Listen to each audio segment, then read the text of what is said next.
সকালের আলো গালিলিয়ার পাহাড়গুলোকে চুম্বন করল, জীবনের রুটির জন্য ক্ষুধার্ত হৃদয়ে জাগিয়ে তুলল আশা।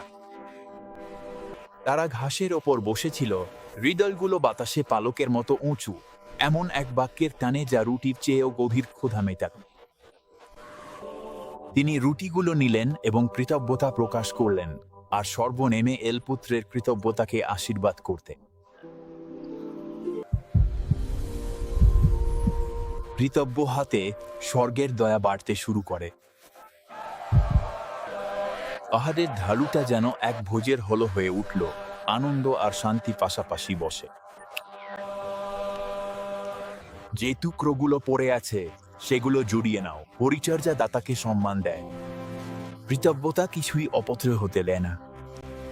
তারা 12 ঝুড়ি টুকরো দিয়ে ধরিয়ে তুলল, প্রাচুর্য থেকে আরো প্রাচুর্য, দয়ার পর দয়া, অনুগ্রহের ওপর অনুগ্রহ। প্রাচুর্য আসে অনুগ্রহ থেকে। ক্ষুধা মিলিয়ে যায় আর আনন্দে ভরে ওঠে জনসমুদ্র।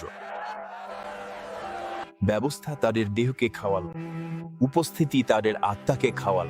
কৃতজ্ঞতা মুহূর্তগুলোকে ঈশ্বরের স্মৃতিস্তম্ভে পরিণত করে।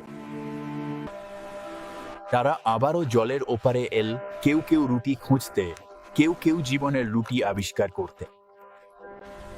তিনি প্রতিদিনের টেবিলে কৃতজ্ঞতার পাঠ শেখান, প্রতিটি উপহারে হৃদয় দাতাকে দেখতে শেখে। একটি শিশু স্বর্গের ভাষা শেখে, প্রথমে ধন্যবাদ, তারপর দেওয়া, তারপর আনন্দ। যেভাবে তুমি নিঃস্বার্থে পেয়েছ সেভাবেই নিঃস্বার্থে দাও।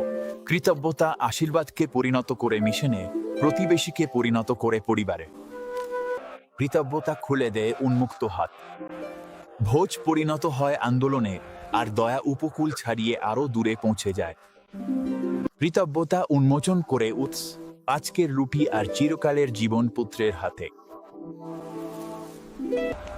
ঈশ্বর যা তোমার জন্য বাড়িয়ে দেন তা অন্যদের মধ্যে ঢেলে দাও। দয়া দেওয়ার মাধ্যমেই বাড়ে।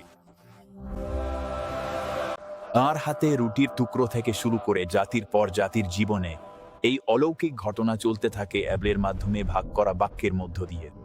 যে একই বার্তা 5000কে খাওয়াইছিল, এখন অ্যাবলের মাধ্যমে কোটি কোটি মানুষকে খাওয়াচ্ছে। জীবনের রুটি সম্প্রচারিত হচ্ছে পৃথিবীর প্রতিটি কোণে। প্রতিটি স্ক্রিন হয়ে ওঠে অনুগ্রহের টেবিল।